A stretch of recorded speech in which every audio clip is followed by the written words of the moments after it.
I had a recommendation from one of our viewers, Joe F. Thanks, Joe, to take a look inside of our fly box. I forget what the comment is, but I'll take a look. It's something like he was interested to see what my fly box looks like as a commercial fly tire. So I thought this would be an interesting topic, kind of a different video. It's spring season. Stripers will be showing up any day now, so I figured it was time to get the fly box organized. I did take a look the other day and call the horde a little bit, if you'd like to say, and get rid of some old crusty flies, but let's see what the fly box looks like. So there's a pretty good, I like to have a pretty good mix of flies when I'm fishing. Now I do have two boxes. I have a small old foam box that's beat up that I'll throw a couple flies in when I go down locally if I don't feel like wearing a backpack. I have back issues, so I try not to have too much bulk on me while I'm fishing. But when I do have the room, or if I'm going on a boat, or if I feel like I have somewhere I can put my backpack, like my local creek, I can hang my backpack on a post, then I'll bring this fly box. There's a wide variety of flies that I usually carry in my larger box, everything from early spring fishing all the way till early winter fishing in some point in December when we're still fishing the surf. So I'll go over some of the flies and we'll just take a look at some of my favorite flies that I like to use for the most part when I'm just out there either searching and fishing or if there's some sort of blitzing activity going on. So on the smaller side of the box, there's everything from Albie fishing in the fall to my just smaller striped bass flies. So starting, there's always the classic Clouser minnow here. You can see this is just pretty much a staple fly in anybody's fly box who's fishing for striped bass, developed by Bob Clouser, legendary fly. And I'll tie them in everything from, slim down versions to heavily weighted ones. This is a smaller version with large eyes for an exaggerated jigging motion. And I like to have these in a couple different sizes. You can see here one that we just tied for a recent video. This is kind of like your standard fuller dressed Clouser. You can tie them in slim down variants for things like flats fishing. But so I usually like to have different Clousers, at least a couple. I fish them quite often, but I try not to rely on them too much. Next up is the classic Lefty's Deceiver. Now I tie these in different ways. I tie them in full dress versions. We have essentially a take on a Lefty's Deceiver here, a mix between a Bob Popovic's and a Lefty's Deceiver, just tying a giant sort of grocery fly, if you will. 10-12 inches, or scale them down to the slimmer version, like the Mickelson Slim Deceiver, which I tie and use a lot of time for in the spring and summer. Usually during the summer when it's warmer out and the fish are up on the flats in very shallow water, it's good to have some thin, sparse deceivers.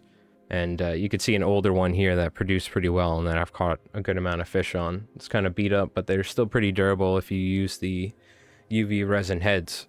So again, Lefty's Deceiver, classic fly. It's always something worth to have. And whatever colors you like, pretty much a Deceiver in all white is really all you need a lot of times, but it's just a really good fly. So next up we have the Jiggy. This has actually surpassed the Clouser minnow for me.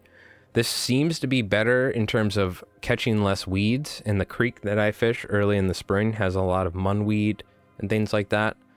Eelgrass, so catching less weeds is always better.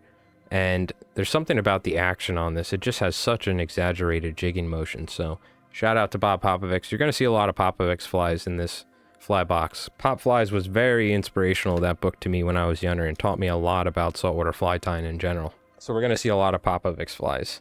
Next up, this is a fly I really love tying, and this is the Albie Ho, I'll say for YouTube's sake, because they don't like the real name. This is developed by Richard Regan from Long Island, and he uses hot glue. So I have a video for this. I'm going to make an updated version, probably before the fall, or at some point. And it's very interesting. You do use tying thread, but you mostly use hot glue to help adhere a lot of the materials, and this is probably one of my favorite flies for fall time fishing. For Albies, this is one of my go-to. Speaking of Albies, a classic fly from Glenn Mickelson. This is the Mickelson's epoxy baitfish, another fantastic fly. Now you can use this all year round, particularly for when there's silverside and bay anchovies. You can even tie sand eel versions. But I really like this in particular for fall time fishing. Of course, Albies, striped bass, this is one of my favorite striper flies when they're on bay anchovies. So shout out to Glenn Mickelson, a local Long Island fly tyer, and a fantastic fisherman as well. Then, of course, another pop flies classic. Another fly you can use year-round, tie it with bucktail, synthetic materials with squimpish hair, whatever. It's really just a platform for you to tie a UV, resin, or epoxy-coated fly. And the surf candy's fantastic. Again, another fall-time staple. Usually using this during the fall for false albacore, bonito, Spanish mackerel, you know, striped bass, everything. It's very resilient, especially with the supreme hair. So you can catch bluefish on it, doesn't get too beat up. And I tie this with lateral scale on the sides. This version has a little angel hair in the belly, but again, I have many videos on the surf candy, another fantastic Bob Popovics pattern. So I guess while we're still on the Albie train here, I'll throw a couple honorable mentions flies that you should definitely check out. One we've covered and one we haven't, and that is the bonito bunny, which is a classic New England fly for little toonie and bonito and Spanish mackerel. Jamie Boyle's Boilermaker, which is a fantastic fly as well.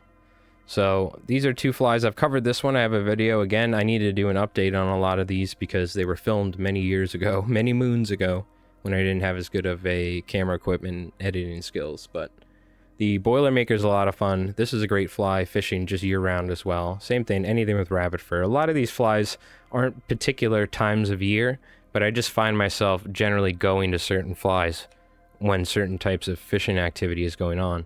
If there's albies around, a lot of times I will fish surf candies, of course. And then, you know, during the springtime, I'll fish these flies as well, but I generally tend to like fish flatwings, flies that have more movement, vice versa. So those are most of the albie flies, I'd like to say. There's some other, you know, there's mushmouths as well. The mushmouth's another classic fly. This is always a fly I love having. This is one I tied years ago, but it's just a fantastic fly. These are mostly angel hair as well. These are like the old school mushmouths before Steve Farrar fiber came out. And then there's some fun flies over here. So cinderworms, shrimps. Most of my crab flies are in my smaller box, but I'll show you some little shrimp flies here. So basically just some smaller ultra shrimp type patterns. Some natural, some synthetic, some with eyes, some without. A lot of these flies I'll be fishing in the creeks with floating lines and dead drifting them, probably above a raised fly. You can see this one was fished here. I think we caught a couple either shad or herring on some shrimp flies last year while streaming on Twitch, but great fly for striped bass as well, and a lot of these flies you can use for species all over the world. So now some cinderworm flies. This is the cinderworm brush fly. I think we caught like, I don't even know how many fish on this one, but one night we were fishing in May where there's a cinderworm hatch that happens, and this is just the classic version. It's just a dubbing brush, Senno's laser dub, and then just of course some tons of marabou and some crystal flash in there. But yeah, I mean, we caught a ton of fish on this fly. It's just fantastic. This is Mustad C70 SD. Great hooks, easy to sharpen. But at some point, we started getting a little adventurous with our cinderworm flies. And we started using articulated shanks. So I actually have, this is an older one. These are two versions of the articulated cinderworm, one with a gurgler head, so it floats on the surface. And again, there's probably about 3 or 4 joints in here. They're either 5 or 10 millimeters shanks from Flyman Co. This one we did really well on. You can actually see how beat up it is on the face of the popper. That's from the lips of striped bass. And I actually cut the lip off. I had the lip extending further off. They wouldn't eat it because the fly was just a hair too long, or it was making too much of a wake. So sometimes on the fly, you have to do things like rip the face off the foam, you know, maybe trim some of the materials, pull it down. Sometimes you got to go out of fly and just, you know, tweak it a little bit while you're on the water. But this fly, we caught one of my nicer fish last year, which was like a 32-inch striped bass on. So I really like this fly. It's a lot of fun. And it just has so much movement in the water. This thing's just wiggling the whole time. So I kind of like it more than the marabou flies nowadays. And then you could see a larger version here. This is kind of the upper echelon. I'd say the cinderworms are generally more like this size in my area. But sometimes it's nice to have a fly that's just slightly larger. And there's also other worm species that'll get kicked up during razor clamming season, all sorts of stuff. So this is just another articulated cinderworm fly, or I should say an articulated worm fly. Oh, I almost missed this. This is a more natural sort of squimpish style shrimp fly, using some squimpish hair and other stuff, but I just wanted to, I glanced over this one. This is a fun one as well for dead drift. Going over to the big fly side. So I like fishing big flies. We do a lot of fishing off boats. I have a lot of friends with boats. I have a boat, even though the trim unit's broken. I have a lot of friends with boats. We do a lot of fishing inshore and offshore off, center consoles and whatnot, flats boats. So it's nice to have some big flies because we have giant schools of adult bunker that just pretty much hang out off the beaches all summer, get attacked by sharks, great whites, thresher sharks, 500-pound tuna, whales, dolphins, as well as giant striped bass. So for that, some of my favorite flies we'll go over. We'll save some of the more interesting looking ones till the end. So these are your classic synthetic Sadati slammers using some Steefer fiber, Slinky fiber, whatever, wig hair extensions. We have some of the more recent flies, but a lot of these I've tied on stream before. Tied these for some customers as well that like to go fishing for large striped bass, go fishing for tuna, things like that are trying to imitate cocktail bluefish. So these are just fantastic flies. You can use them for all sorts of species, but it really pays to have larger flies for fishing off the bunker pods. And one thing that I will say, I guess while I'm showing off, we'll show off some of these slammers. While I'm talking about this, now bucktail flies. The beast fly is one of my favorite flies in general, and I'll show you one here. I don't keep the beast flies in the box. I usually keep them in a bag like this because they tend to store better in a bag. But this is one that was beat up. I've dragged it through the surf. The hook's all dulled out and everything. But beast flies I love, but for the sort of fishing that we do here on Long Island off the South Shore and in deeper water like Montauk and Block Island, they're just really not ideal for a lot of the deeper water fishing. They have fantastic movement. Like if I'm fishing a bunker fly in 6 foot of water, I'm fishing this, right? Because it's meant to fish higher up in the surface and it's meant to just push water, kind of like an injured bunker somewhere. So we definitely have use for these, and I fish them a lot in the back bays because there are bunker that school up in the back bays and get harassed by big striped bass. Those are the bunker that we do small scale commercial fishing with seine nets for and pull the nets in by hand. It's actually pretty cool. This is interesting. I was talking to Mark and he said this is more of a planing fly. It's meant more to push water and ride closer to the surface. You can definitely get it to swim lower, right, in the surface, but it definitely is meant to push a lot of water and get a fish's attention, not necessarily be meant to fish at 50 foot of water. And the one thing I found, the only issue with beast flies, and as much as I love them, because they're so much fun to tie, I mean, you can see there's like, I don't know how many, there's like 15 to 18 hollow ties on here with the chartreuse and yellow. This is one that we tied on stream a while back. But the problem that I found with the beast flies is when you're fishing with sinking lines in 30 foot of water to 90 foot of water, and there's a fast rip or something like that, and you're trying to get down below these bunker pods, or you're trying to get down low near these humps and these rips offshore Block Island, for instance. I went with Mark Sadati, and I found that the bucktail flies and certain synthetic materials, but most synthetic materials sink pretty good. But I found that the bucktail fly, like the beast flies, just sink so much slower. And even if you tie them nice and sparse, you could see this one I probably could have sparsed it down just a little bit. If you want to see a perfect example of a beast fly, you could check out Ben Wally or Andrew Warshaw, Andrew's Custom Flies.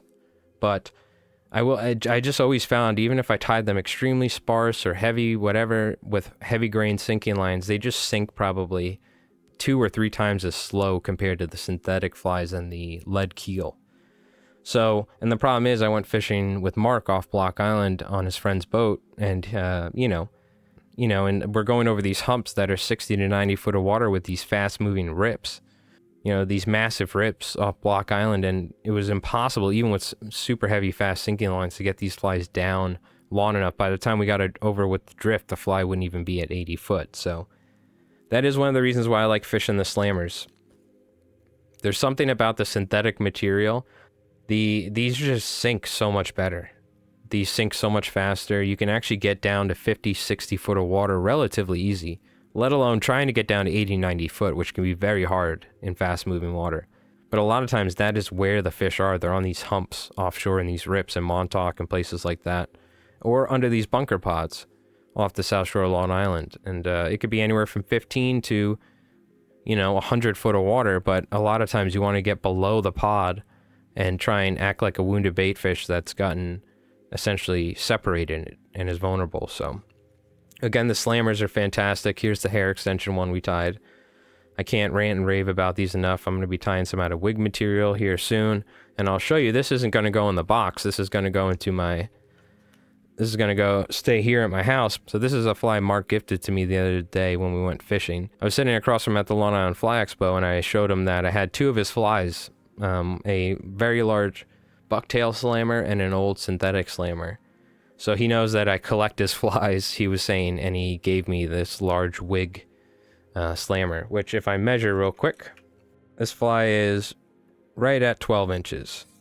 So this is tied on a Gamakatsu spinner hook. It's got a massive amount of lead wire keeled on the fly, wrapped and tied.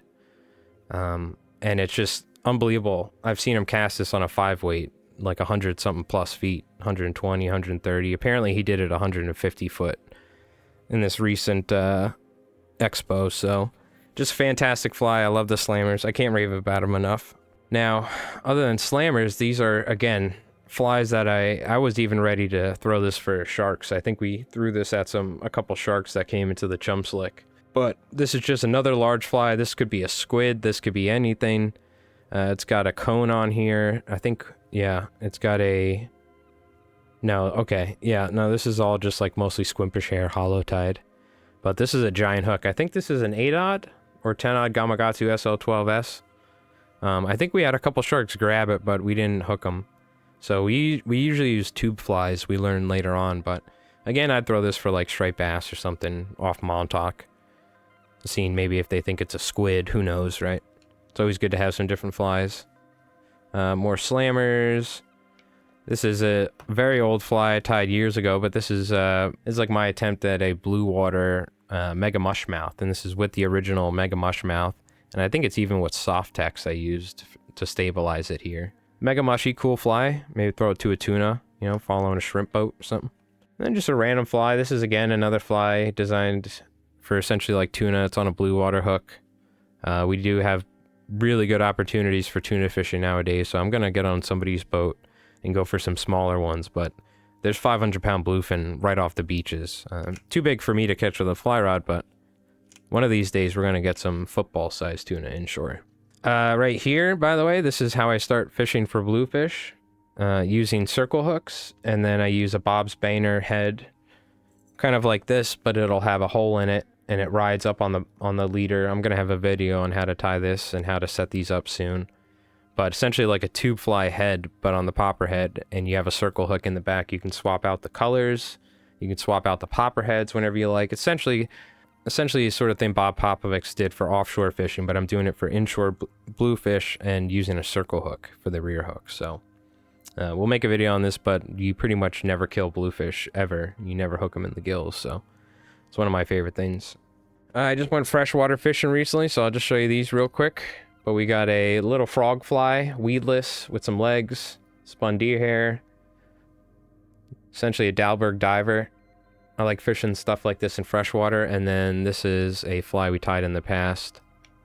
Essentially like an articulated game changer like fly with a very obscene name for a skit that I made a while back. You can probably see it on YouTube. Pitching your names of flies to a fly company. So a lot of sand eels. Most of my sand eel stuff's in the other box, but these are just some different sand eel flies that I tied. Or this is a random sand eel fly, spun deer hair. Again, keeping them very sparse and slim, but we've had a lot of adult sand eels in the past, so I'm going to have to tie more for next year. Larger cinderworm fly. This isn't even really cinderworm size, but we have large blood worms and all sorts of stuff like that.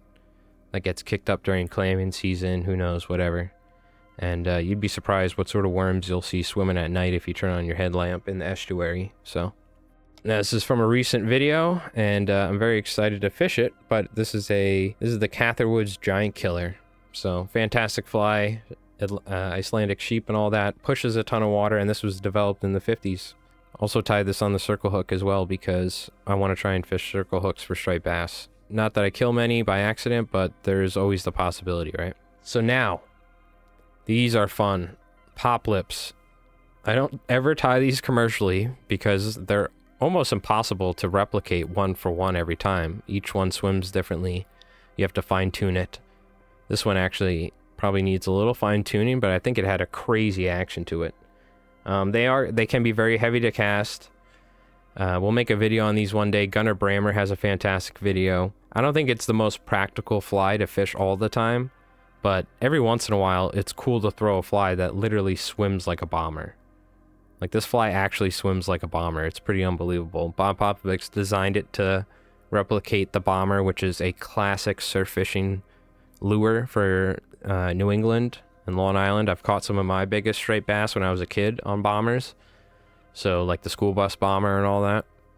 And these are very interesting. It's ram's wool head coated in silicone, and the lip is ram's wool coated in silicone as well. And you kind of want flex in the lip, so it flexes when it moves. You don't want too much silicone. It's one of the hardest flies, if not the hardest flies, in my opinion, to tie consistently every time. So it's probably, if you're looking up for the challenge, go for it. Anyway, pop lips. I love pop lips. One of my favorites. I don't fish them a ton. I usually fish them inshore if I'm on a boat with a sinking line, but very cool. Ironically, I've caught some really nice, I've caught some nice keeper-sized fish on them. Nothing too big. But ironically, I've caught more fluke on them than anything else.